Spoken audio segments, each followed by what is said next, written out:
মুখ্যমন্ত্রীর পদ হারানোর পর এবার নিজ দলের প্রধানের পদও হারালেন মমতা বন্দ্যোপাধ্যায়। তৃণমূল কংগ্রেসের চেয়ারম্যানের পদ থেকে মমতাকে অপসারণ করা হয়েছে। দলটির নতুন চেয়ারম্যান হিসেবে ঘোষণা করা হয়েছে হাওড়া মধ্য বিধানসভার বিধায়ক অরূপ রায়ের নাম। যিনি চেয়ারপারসন নির্বাচিত হয়েছেন সম্মানীয় শ্রী অরূপ রায়।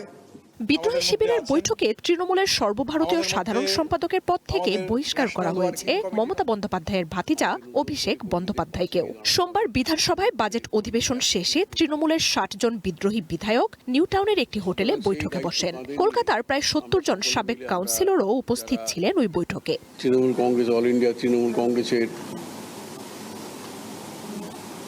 ইন্ডিয়া কমিটি এবং ওয়ার্কিং কমিটি যে তৈরি হয়েছে সর্বসম্মতভাবে, সেই কমিটি সকলে মিলে আমরা একসঙ্গে এবং সমস্ত কর্মীদের সাথে নিয়ে আমরা কাজ করব।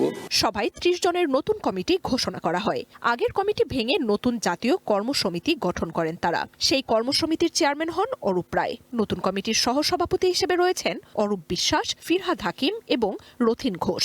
সোমবার বিদ্রোহীদের বৈঠকে যে ব্যানার টানানো হয়েছিল তাতে মহাত্মা গান্ধী, রবীন্দ্রনাথ ঠাকুর, কাজী নজরুল ইসলামের ছবি থাকলেও ছিল না মমতার ছবি।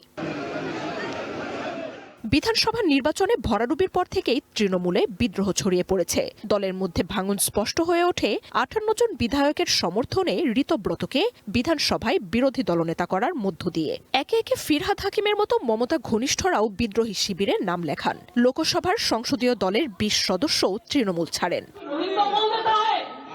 মমতা বন্দ্যোপাধ্যায় ও ঋতব্রত বন্দ্যোপাধ্যায়ে বিভক্ত তৃণমূল নিয়ে পশ্চিমবঙ্গের রাজনীতিতে এখন নতুন মেরুকরণ দেখা দিয়েছে। তবে বিদ্রোহী শিবিরের দাবি, পরামর্শক হিসেবে মমতাকে চাইছেন তারা। এদিকে সোমবারের বৈঠককে গুরুত্ব দিতে নারাজ মমতা বন্দ্যোপাধ্যায়ের সমর্থকরা। মমতার কালীঘাটের বাড়ি থেকে নতুন বৈঠক শেষে তৃণমূল বিধায়ক কুণাল ঘোষ জানান, তৃণমূল আর মমতা বন্দ্যোপাধ্যায়ের সমর্থক। বিদ্রোহীদের দল ভাঙার বা নতুন কমিটির এখতিয়ার নেই বলেও দাবি করেন তিনি। कुछ इन्फॉर्मेशन आया, हमारा पार्टी को नाम यूज करके कुछ लोग कुछ कर रहे हैं एक होटल में, ये इलीगल है, उनका कोई अथॉरिटी या राइट नहीं है। मार्जिया उपमा, वन इंटरनेशनल डेस्क।